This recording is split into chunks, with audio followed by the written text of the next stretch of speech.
নমস্কার, কবিতার চ্যানেলে আপনাদের স্বাগত।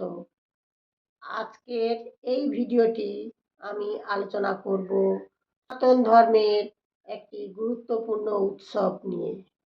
অত্যন্ত সুন্দর, ভক্তিময় একটি উৎসব, রাধাকৃষ্ণের ঝুলন যাত্রা।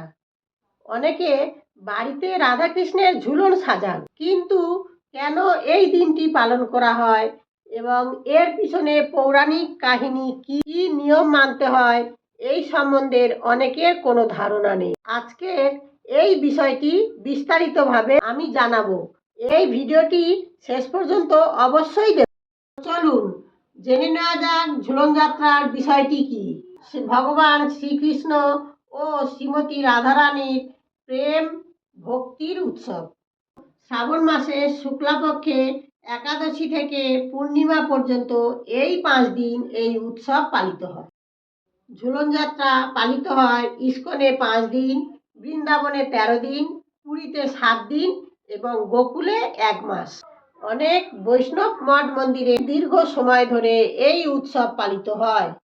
বর্ষাকালে বৃন্দাবনের প্রকৃতি যখন সবুজে ভরে ওঠে, চারিদিকে ফুলের সৌন্দর্য ও মেঘের আবহাওয়া দোলায় সখীদের সাথে দোল খেলে, এটি শুধু মধুর উৎসব নয়, ভগবান ও ভক্তের মিলনের প্রতীক। ভক্তির, প্রেম ও শিবকৃষ্ণের আরাধনার মাস বলা হয়।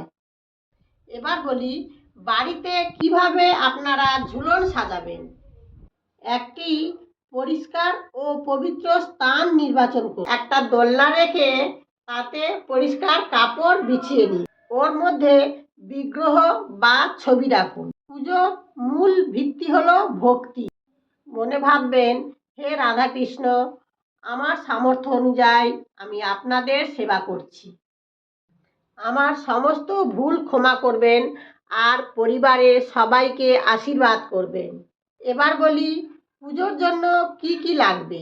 ফুল, চন্দন, গঙ্গাজল, ধূপ, প্রদীপ ও তুলসী পাতা। সেবা দেওয়ার জন্য লাগবে ফল, মিষ্টি, মাখন, ক্ষীর, সন্দেশ, বাতাসা, আপনারা যা যা দিতে পারেন। সেবা দেওয়ার পরে আরতির থালা সাজিয়ে আপনারা আরতি করুন। তারপরে দোলনা 3 থেকে 7 বার দোলান। আপনারাও বাড়িতে এইভাবে ঝুলন উৎসব পালন করবেন। তো আমার এই ভিডিওটাই যদি ভালো লাগে কমেন্ট, লাইক করবেন এবং সবাইকে শেয়ার করে দেবেন, সাবস্ক্রাইব করে দেবে। আমি আবার নতুন ভিডিও নিয়ে ফিরে আসছি। রাধে রাধে।